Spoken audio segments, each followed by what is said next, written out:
Hello, it's been a minute since I've done a book review and I have read a few things and I am ready to talk about them. So let's just kick things off with Elin Hilderbrand. I love this author so much, and this book, A Summer Affair, I should have done this beforehand, hold on, is 404 pages long. It's pretty long. It was published in 2008. So, older book, but like all of her books, super fun to read. It is about an affair that takes place during the summer. It's been a while since I read it, so I honestly can't even really remember the names of everybody, but it is about a woman who is frustrated in her life and everything and has an affair, and there is a lot of stuff involved, but it's a cute book.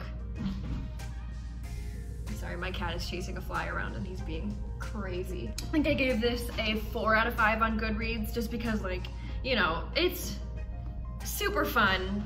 But yeah, it's not like the best book I've ever read or anything, but it is really good. So, Summer Affair, recommend. I recommend anything by this author. She's so fun. Yeah, kitty. Okay, the next book I read, so I was at Savers one day getting books, and I got a book because the cover looked cute, and it's called The Friends We Keep, and I looked it up on Goodreads when I got home to see what the reviews were, and turns out it's the second book. Oh my god, Horace. Turns out it's the second book in a series. So I went on Amazon and bought the first one, which is this, because I don't like to read out of order if I can help it. This is called The Girls of Mischief Bay by Susan Mallory. I was expecting it to be a lot like Elin Hilderbrand, like beachy, fun, cute, good read, quick read, and it is all of those things. I just wasn't super invested in it. It wasn't like a super great book. I don't know if I really recommend this book. It's okay. I gave it a 3 on Goodreads. I think I rounded up because I would actually in real life give it a 2.5 out of 5. It's not bad. It's cute and it's well written, but it just wasn't like a huge page turner for me. I wasn't super invested, but it's okay. And since I have the second one in the series, I'm gonna read it because, like, might as well, I already have it. So yeah, Girls of Mischief Bay, meh, it was meh. Okay, this next book I borrowed from my sister. So in quarantine, the libraries around here in Fargo and Moore had closed, which, I mean, obviously it's understandable. And so what we did was we went to a ton of used bookstores or garage sales or like Savers, Goodwill, and we just like hoarded as many books as we could so that we would have enough things to read during this whole quarantine. And we both love reading. So we've collected a lot of books. I mean, I have just so many just sitting around. And then when we're done, we usually like give them to our mom and then she can give them to her friends. It's kind of like this library that we created for ourselves. But anyway, so she just got this book at a used bookstore. But this book is fairly new. I think it was published, let me check, 2016 or 2017? 2016. It's called All the Missing Girls, and this is by Megan Miranda. So good. So I am a big fan of, what is her name? Gillian Flynn. I'm a big fan of Gillian Flynn, and this reminded me a lot of her books. And I did read this recently, so I can tell you what it's about. Basically, what happens is, in this really small town, and I can't remember where, I think, I don't know, it's called Cooley Ridge. I don't know if they ever say what state it's in. Maybe they do, but anyway,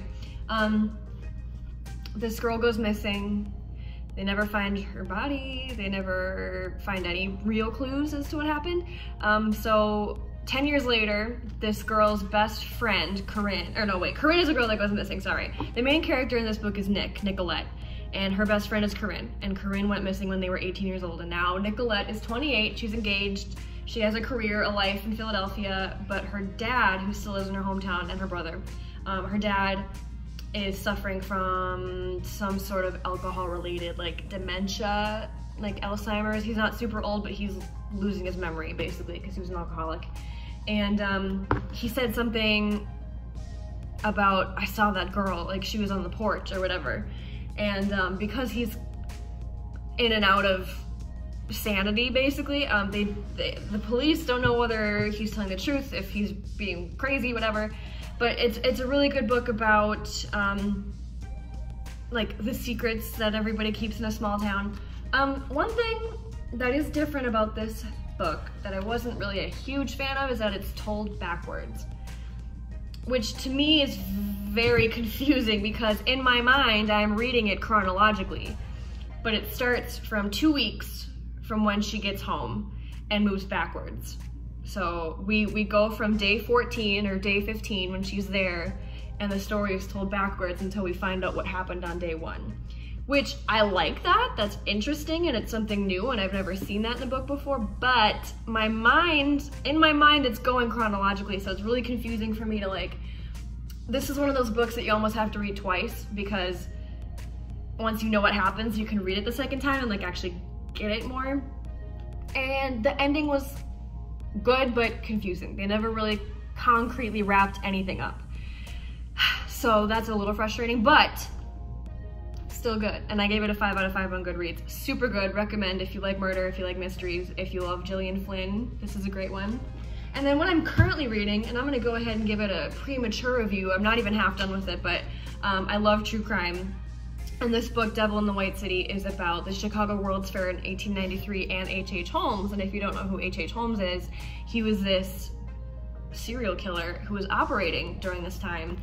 And he built a hotel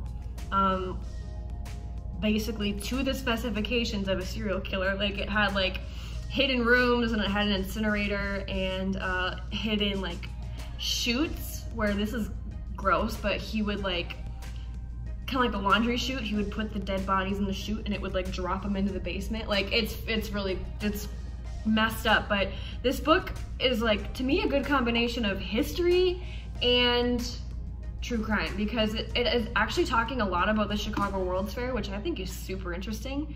And since it does take place in the 1890s, architecture was like a huge deal back then. Like a skyscraper was like a 4-story building. So it's really cool. I like it a lot. I will do a real review once I finish it. This is how far I am, but I can already tell you it's so good and worth the read.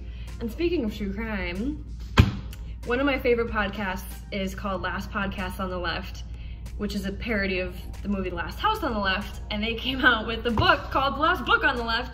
And what this book is, I mean, it's a lot bigger than I thought. I thought it would be like this size, but she's big. I got this at a store downtown in Fargo because I'm trying to support local businesses and local bookstores.